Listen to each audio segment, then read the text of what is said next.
Hello everyone, welcome back to my channel. इस video में हम करेंगे क्लास 11th की पॉलिटिकल साइंस का chapter number 8 secularism.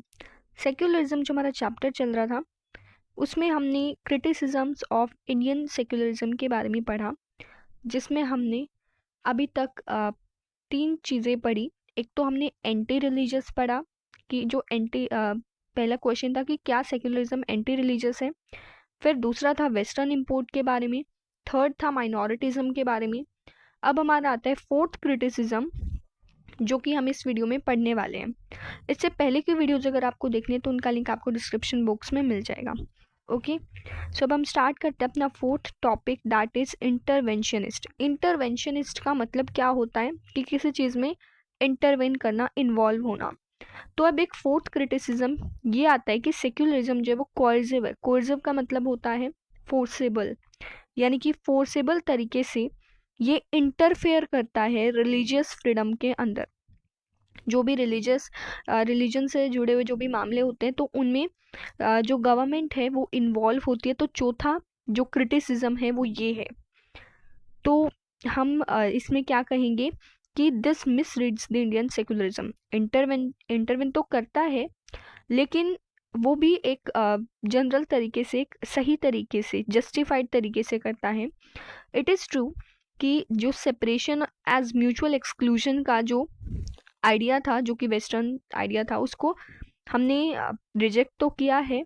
And Indian secularism में इसका मतलब नॉन इंटरफेरेंस को भी रिजेक्ट किया है, लेकिन it does not follow that it is excessively interventionist. इसका मतलब ये नहीं कि बहुत ज़्यादा रिलीजन में इन्वॉल्व हो जाता है।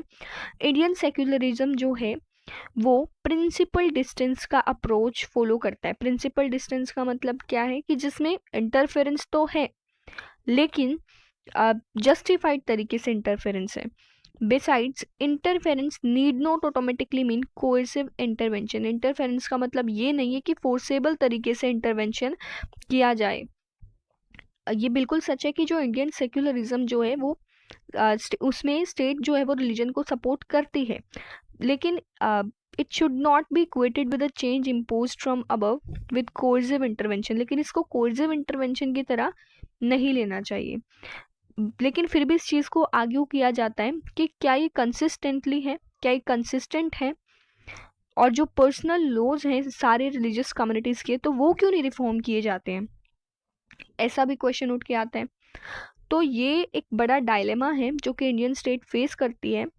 एक सेक्युलरिस्ट जो है वो पर्सनल लॉज, जैसे क्या होंगे पर्सनल लॉज, जैसे laws concerning marriage, inheritance and other family matters. ठीक है, जैसे अलग अलग रिलीजन में अलग अलग रिचुअल्स होते हैं, तो उसी तरीके से पर्सनल लॉज होते हैं, वही पर्सनल लॉज होते हैं। ठीक है, तो जो सेक्युलरिस्ट है that might see personal laws as manifestation of community specific right. तो हमारा इंडियन जो सेक्युलरिज्म है उसमें जो पर्सनल लॉज हैं उनको प्रोटेक्ट किया जाता है कॉन्स्टिट्यूशन के द्वारा।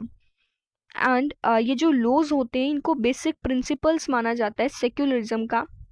ठीक है, लेकिन अगर वहाँ पर अनइक्वल ट्रीटमेंट हो रहा है, इक्वालिटी वहाँ पर नहीं है, अनजस्टली वहाँ पर ट्रीट हो रहा है, तब जो गवर्नमेंट है फिर वो उस चीज़ में इन्वॉल्व होती है।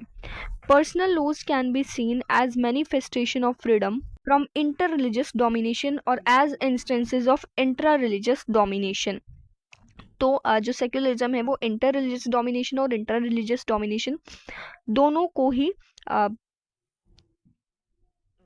सपोर्ट नहीं करता है। ठीक है, और अगर पर्सनल लॉज जो हैं उनमें इंटर रिलीजियस डोमिनेशन और इंटर रिलीजियस डोमिनेशन दिखाई देता है, तो फिर जो स्टेट है वो इन्वॉल्व होती है रिलीजन में, और साथ ही वो कुछ रिफॉर्म्स भी ला सकती है। ऐसे जो इंटरनल कॉन्फ्लिक्ट्स हैं वो एक कॉम्प्लेक्स डॉक्ट्राइन है, बट ऐसी चीज़ ये नहीं है जिनके साथ हमें हमेशा रहना पड़े।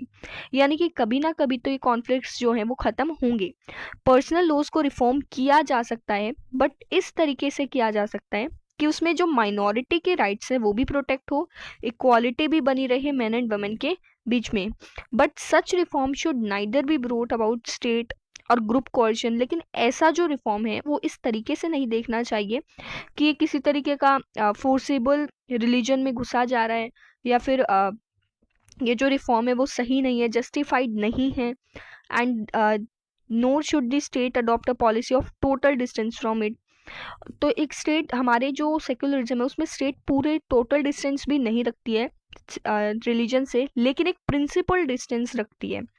This state must act as a facilitator by supporting liberal and democratic voices with every religion. और हमारी जो स्टेट है वो एक तरह से सपोर्ट भी करती है, किस चीज़ को, लिबरल आइडिया को सपोर्ट करती है, डेमोक्रेटिक आवाज़ को सपोर्ट करती है हर एक रिलीजन में। ठीक है, लेकिन इसमें क्या कहा गया है कि अगर इसमें क्वेश्चन पहले देखते हैं। क्वेश्चन ये था कि जो क्रिटिसिज्म था वो ये था कि जो स्टेट है वो इंटरवेंशनिस्ट है, यानी कि वो इंटरवेन करती है रिलीजन में। तो ये बात सही है, इंटरवेन तो करती है, लेकिन वो जस्टिफाइड तरीके से करती है।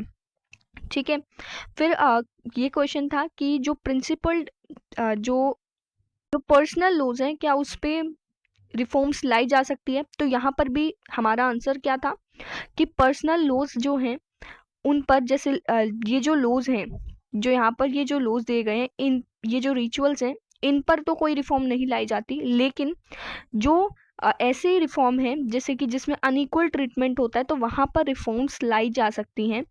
ये बिल्कुल जस्टिफाइड है, क्योंकि उसमें माइनॉरिटी के राइट्स को प्रोटेक्ट किया जा रहा है, और ये जो राइट्स है उनको प्रोटेक्ट करना जो है गवर्नमेंट का काम है। ठीक है, तो ये हमारा टॉपिक था इंटरवेंशनिस्ट के ऊपर। आई होप आप सबको क्लियर हो गया होगा। नेक्स्ट हमारा जो टॉपिक होगा वो है वोट बैंक पॉलिटिक्स, जो कि ये भी एक क्रिटिसिज्म है जिसको हम नेक्स्ट वीडियो में कवर करेंगे। सो मिलते हैं अपनी नेक्स्ट वीडियो में। Thank you.